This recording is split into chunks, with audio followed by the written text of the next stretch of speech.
Namaskar. Welcome to another episode of Editorial. 57 members of the Organization of Islamic Conference, that is OIC, has criticized India, also Pakistan, add one more to 57 countries, including Pakistan, has criticized India for making anti-Islamic statements. Who made anti-Islamic statements? Anti-Islamic statements were made by office bearer of Bharatiya Janata Party, not an Indian office bearer, not a minister, but office bearers of Bharatiya Janata Party. The party that is supposed to be a nationalist party. Let's talk about that. Let's get right into the show. You see, there is something called as perception, and then there is something called as reality. A lot of brand owners, a lot of brands, they think that they can take their consumers, their users to this perceived platform, this perception platform, create a perception for themselves and dominate. A lot of brands think that way.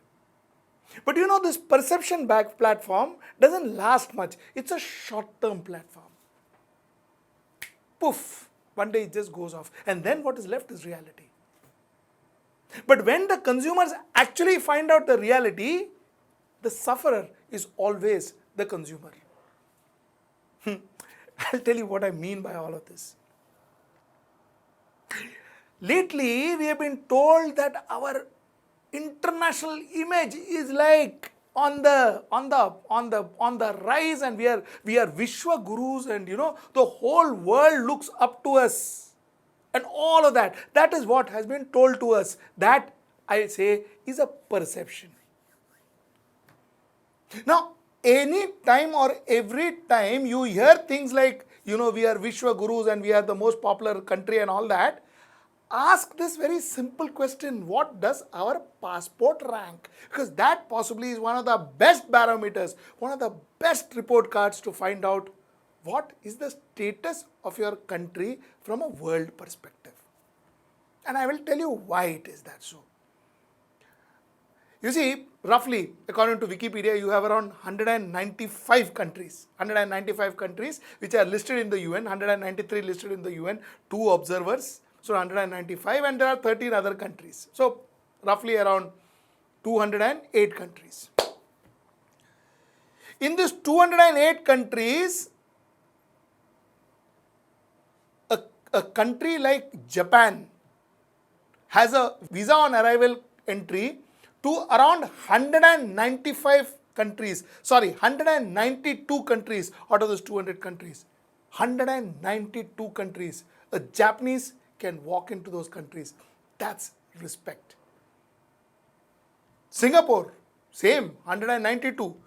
Germany, 190. South Korea, 190. Achha, let me tell you about our famous Antigua.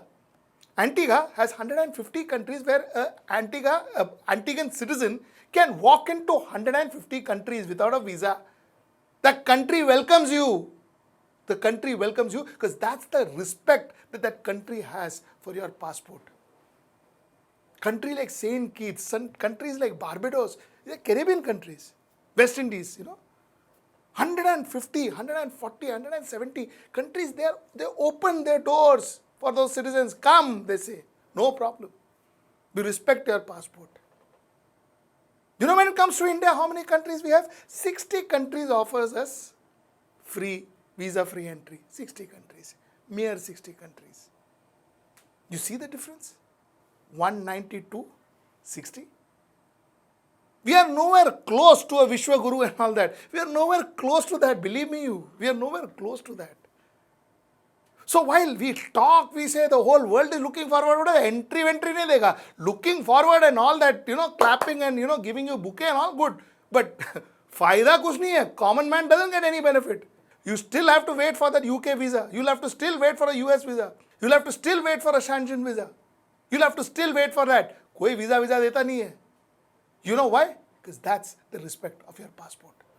To develop international relationship, to build that power for your passport, which is a responsibility of each and every individual. One person going there doing events and getting people to clap for him or doing some roadshow and all will not help India. These are things which will never help brand India.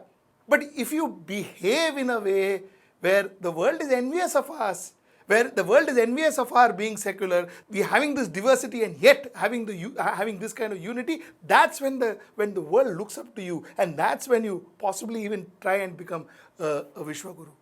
So the fact is, somewhere down the line, reality has to be checked. Brand image is destroyed by statements like what Ms. Nupur Sharma and like what Mr. Naveen Jindal made. Brand image is spoiled. Let me come to my next topic, which is nationalism. What is nationalism? Nationalism is serving your country, putting your country's interest above any other interest in this world, any other interest, including your self-interest. That's true nationalism. Tell me,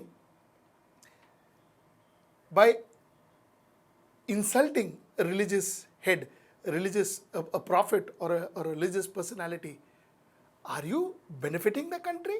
Are you being a nationalist? Because it is definite. If you have some intelligence, some basic intelligence, like we heard, 57 members of the Organization of Islamic Conference, OIC, which is such a powerful body, they've criticized India. We heard that. Okay, are you causing good for your country?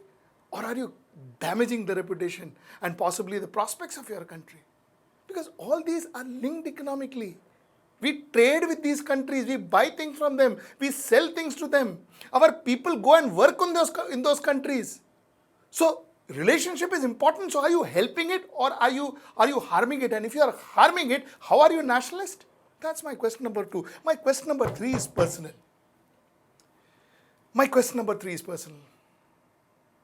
This gentleman, Naveen Kumar Jindal, I remember he was the spokesperson for Delhi BJP. He filed an FIR against Vinod Dua. You know why he filed FIR against Vinod Dua? He said that Vinod Dua is damaging India's name, India's reputation internally and internationally. He said it. He said that Vinod Dua is creating communal conflict within the country. He said it. Vinod Dua had to fight this case. All of us had to fight the case for 2 years. 2 years of his life. For a crime he never committed.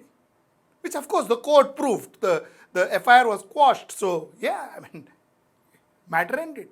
Court proved. So I can say for a crime he never committed. Now I want you to decide.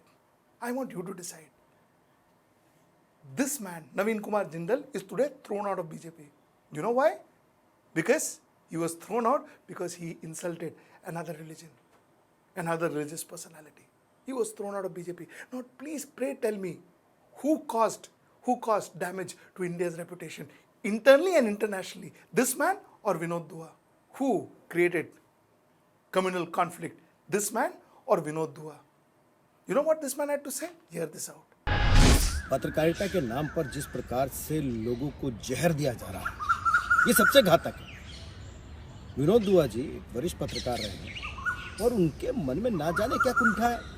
वो नरेंद्र मोदी की खिलाफत करते करते देश की खिलाफत करने लगे। उन्होंने जिस प्रकार से जहर घोला है, क्या दिल्ली के दंगे अमित शाह नरेंद्र मोदी जी के कहने पर हुए हैं क्या दिल्ली के दंगे पुलिस ने कराए हैं क्या शाहीन बाग में जो लोग बैठे थे, जिनको शांति प्रिय शांति दूत कहते हैं, उन्होंने शायद उस दंगे के अंदर उनकी कोई भूमिका नहीं थी। आज जब चार्जशीट भी दायर हो गई है ताहिर के खिलाफ, जिसके अंदर आम आदमी पार्टी का पार्षद जो कि इस पूरी घटना के अंदर शामिल था, उस समय उसको भी वो लगातार बताते रहे कि वो शांति दूत है। इस प्रकार की जो घिनौनी राजनीति और को उसका जो हिस्सा बन रहे हैं विनोद दुआ जी, पत्रकारिता के माध्यम से पूरे विश्व में भारत को बदनाम करने की साजिश कर रहे हैं। मैं समझता हूं कि अभी तो पुलिस ने FIR दर्ज करी है, लेकिन इस पर सेक्शन और अधिक सख्त होने चाहिए, इसको गिरफ्तार किया जाना चाहिए और तुरंत सजा मिलनी चाहिए। Now you decide who should be going behind bars, this man or Vinod Dua, because this man demanded that of the Delhi police. Delhi police registered an FIR against Vinod Dua. This man demanded that out of Vinod Dua. Now pray tell me who should be going behind bars. Who damaged India's reputation more? You decide. Like I said, this is personal for me, so I'll leave it at that. This is the point I wanted to make tonight. Please, please, let's open our eyes and realize that criticizing, insulting another religion is not going to do us any good. You are neither helping India, nor are you helping Hinduism, nor are you helping anything. You are only creating problems for this country. This is not nationalism. This is nowhere close to nationalism. That's the point of my editorial today. Till I see you next time, tomorrow at 10, that is. Namaskar.